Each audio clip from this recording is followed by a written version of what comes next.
साथियों, SSC GD का exam मेरा आज हो चुका है और पहली वाली शिफ्ट में मेरा एग्ज़ाम हुआ है। ठीक है, तो काफ़ी सारे बच्चे हैं जो मेरी वीडियो का बहुत ज़्यादा इंतज़ार कर रहे थे कि सर जैसे ही आपका एग्ज़ाम होता है तो वीडियो लेकर के आ जाना कि आपका एग्ज़ाम कैसा गया है।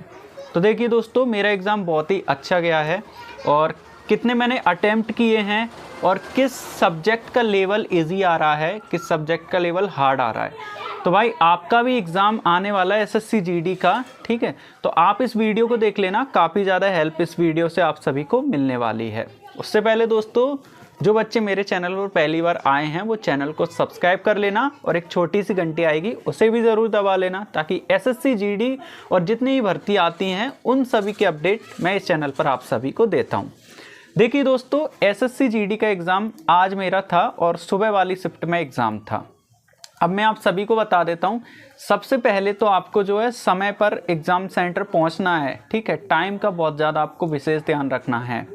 देखो, मेरे एग्ज़ाम में मेरी एग्ज़ाम की जो शिफ्ट थी वो शिफ्ट थी मॉडरेट। ठीक है, इजी शिफ्ट नहीं थी और ना ही ज़्यादा हार्ड शिफ्ट थी, मॉडरेट शिफ्ट मैं कह सकता हूँ इसको। और सब्जेक्ट का लेवल मैं बताऊँ तो सभी जो है सब्जेक्ट के लेवल मॉडरेट थे, बस हिंदी का लेवल जो था वो इजी था।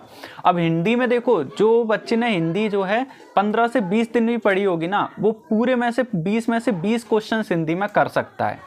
ठीक है, हिंदी में मेरा पूछा गया था, पर्यायवाची पूछा गया था, गुरु का पर्यायवाची पूछा था। ठीक है, 5 क्वेश्चन जो है गद्दान से पूछे थे और 2 क्वेश्चन जो है विलोम से पूछे थे।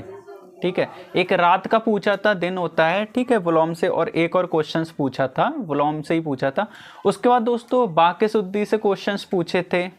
ठीक है, एक आपको हेडलाइन दे दी जाती है, उसमें से आपको जो है छांटना पड़ता है कौन सा यहाँ पर जो हेडलाइन है वो कौन सा वर्ड है वो गलत है। ठीक है, उसमें से मेरे 2 से 3 क्वेश्चंस पूछे थे सबसे ज़्यादा। ठीक है, उसके बाद अगर मैं बात करूँ मैथ की, काफ़ी सारे बच्चे जो है मैथ कैसा आ रहा है लेवल। देखो भाई, मैथ जो है बहुत ज़्यादा हार्ड नहीं आ रहा है और बहुत ज़्यादा इजी भी नहीं आ रहा है, मॉडरेट टाइप का जो है लेवल मेरी शिफ्ट में पूछा गया था। और मैथ से जो है मेरे परसेंटेज में 4 क्वेश्चंस आए थे। ठीक है, थोड़ा शोर हो रहा है, उसको इग्नोर करेंगे।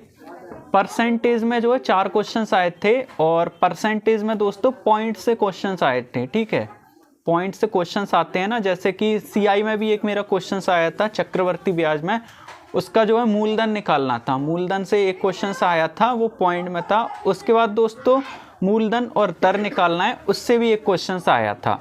उसके बाद दोस्तों प्रॉफिट एंड लॉस से एक क्वेश्चंस आया था।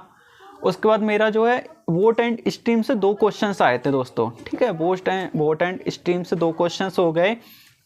औसत से आए थे दोस्तों मेरे 2 क्वेश्चंस औसत से आए थे। और देखो उसमें मैथ में क्या आपको 3 से 4 क्वेश्चंस ही थोड़े कैलकुलेटिव मिलेंगे, वरना सारे क्वेश्चंस जो आप आसानी से बना सकते हैं, इजी मिलेंगे। ठीक है, जो बच्चे ने तैयारी की है वो आराम से दोस्तों 15 से 16 क्वेश्चन बहुत ज़्यादा इजी मिलने वाले हैं। और 3 से 4 क्वेश्चन जो है मेरी शिफ्ट में थोड़े से कैलकुलेटिव थे, ज़्यादा हार्ड भी नहीं थे, बस पॉइंट में जो सवाल था वो पूछे गए थे, उसमें टाइम टेकिंग रहता है, उसमें टाइम लगता है। तो मैथ का लेवल तो दोस्तों मॉडरेट रहा था। ठीक है, इजी टू मॉडरेट मैथ का लेवल मैं कहूँगा। अब दोस्तों जीएस की बात कर देते हैं कि काफ़ी सारे बच्चे जो है जीएस को लेकर काफ़ी ज़्यादा कंफ्यूज हैं। ठीक है, तो जीएस का लेवल कैसा आया था? देखिए, जीएस का जो लेवल आया था वो मॉडरेट टू थोड़ा सा हार्ड लेवल का आया था। जीएस में कौन कौन से क्वेश्चंस पूछे गए हैं बिल्कुल ध्यान से देख लेना। जो बच्चे का एग्ज़ाम आगे है वो ध्यान से मेरे क्वेश्चंस जो मैं बता रहा हूँ ना टॉपिक, बस वो चीज़ आप चले जाना याद करके। देखिए, जीएस में सबसे पहले तो जनगणना से मेरे जो है 3 क्वेश्चंस आए थे। ठीक है, जनगणना से 3 क्वेश्चंस पूछे जा रहे हैं, तो जनगणना टॉपिक आपको अच्छे से याद कर लेना है। उसके बाद दोस्तों पंचवर्षीय योजना से 2 क्वेश्चंस देखने को मिले थे और एक क्वेश्चन था पंचवर्षीय योजना से, चौथी पंचवर्षीय योजना थी। ठीक है, चौथी पंचवर्षीय योजना का जो उद्देश्य था वो क्या था? जैसे चौथी का उद्देश्य था आत्मनिर्भरता। ठीक है, तो चौथी पंचवर्षीय योजना का उद्देश्य ये था। तो एक क्वेश्चन पंचवर्षीय योजना से था और दूसरा भी था, वो था 11वीं पंचवर्षीय योजना। ठीक है, ये कब से कब तक चली थी 11वीं पंचवर्षीय योजना। उसके बाद दोस्तों जो क्वेश्चंस आए थे, हिस्ट्री से क्वेश्चंस आए थे। 2 क्वेश्चंस मेरे हिस्ट्री से थे और हिस्ट्री का मुझे एक क्वेश्चन याद है, कि चंद्रगुप्त मौर्य का जो शासन काल था, ठीक है, वो कितने वर्ष चला था, कितने वर्ष चला था चंद्रगुप्त मौर्य का शासन काल। तो ऐसे नहीं था कि कितने से कितने वर्ष चला था, ठीक है, तो सन नहीं पूछा था, टोटल ईयर में पूछा था कितने साल तक चंद्रगुप्त मौर्य का शासनकाल चला था। उसके बाद दोस्तों करंट अफेयर के जो है 5 क्वेश्चंस, पूरे 5 क्वेश्चंस मुझे देखने को मिले थे जीएस में करंट अफेयर के। और दोस्तों करंट अफेयर अगर मैं आप सभी को बताऊं 2023 और 2024, लेटेस्ट तो 2024 के जो है करंट अफेयर 3 क्वेश्चंस आए थे और एक क्वेश्चन आया था 2023 का। तो करंट अफेयर पर आपको अच्छी कमेंट करके चलना है और 2023 और 24 की करंट अफेयर अच्छे से पढ़ना है, ठीक है। तो ये 4 क्वेश्चन मेरे करंट अफेयर से आए थे। उसके बाद दोस्तों जीएस में ओलंपिक से क्वेश्चंस पूछे गए थे मेरे, और ओलंपिक में दोस्तों एक क्वेश्चन तो था क्रिकेट से, ठीक है, जो पहला आईसीसी क्रिकेट वर्ल्ड कप हुआ था वो उसकी मेज़बानी किसने की थी, एक क्वेश्चन ये पूछा गया था। और उसके बाद दोस्तों एक क्वेश्चन था क्रिकेट में दोस्तों फुटबॉल से, ठीक है, जो फुटबॉल का जो मैदान होता है उसकी लंबाई कितनी थी, मतलब उसकी लेंथ जो है वो पूछी थी। तो ओलंपिक से मुझे 2 क्वेश्चंस मिले थे देखने को, ठीक है। तो जीएस का लेवल कह सकते हैं मॉडरेट टू थोड़ा सा हार्ड लेवल का जीएस है। और जीएस में आप अगर 15 क्वेश्चंस भी करके आते हो तो बहुत अच्छा स्कोर आपका जीडी में हो जाता है, ठीक है। ओवरऑल अगर मैं अपने स्कोर की बात करूं तो अटेम्प्ट मैंने पूरे किए हैं, 80 क्वेश्चंस मैंने अटेम्प्ट किए हैं।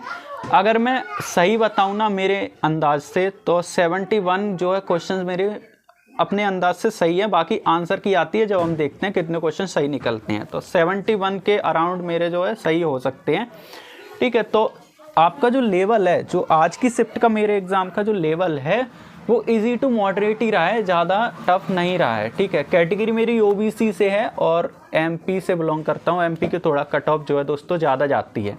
बाकी कमेंट सेक्शन में मुझे बताना कि आपका एग्ज़ाम कब है और कौन सी शिफ्ट में आपका एग्ज़ाम है, और जो मैंने आप सभी को चीज़ें बताई हैं उन टॉपिक को, उन क्वेश्चंस को अच्छे से याद कर लेना। एक क्वेश्चन आया था जीएस में, कुटुंब अधिनियम कब लागू हुआ था, ठीक है, तो 1874 में लागू हुआ था कुटुंब अधिनियम।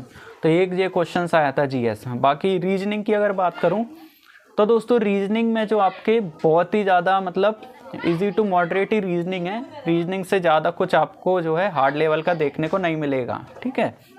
तो रीजनिंग में दोस्तों आपको क्या करना है, पेपर कटिंग से क्वेश्चन देखने को मिला था, पेपर कटिंग से एक क्वेश्चन आया था। और उसके बाद दोस्तों वैन आरेख से आया था एक क्वेश्चन, ठीक है। और उसके बाद दोस्तों आपका आया था सीरीज से दोस्तों मेरे जो है 3 क्वेश्चंस आए थे, सीरीज से 3 क्वेश्चंस देखने को मिले थे। बाकी रीजनिंग बहुत सिंपल पूछा जा रहा है, ठीक है, बहुत इजी रीजनिंग पूछ रहा है, आराम से आप जो है रीजनिंग में 19 से 20 स्कोर आराम से कर सकते हैं। बाकी जीएस थोड़ा अच्छे से पढ़ के जाना और मैथ में जो है पॉइंट वाले सवाल थोड़े देख करके जाना अच्छे से।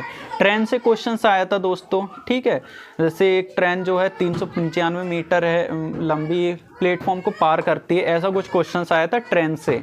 तो ट्रेन से एक क्वेश्चन देखने को मिला था मैथ में, ठीक है। तो पेपर का लेवल ये है कि इजी टू मॉडरेट पेपर का लेवल रहा है।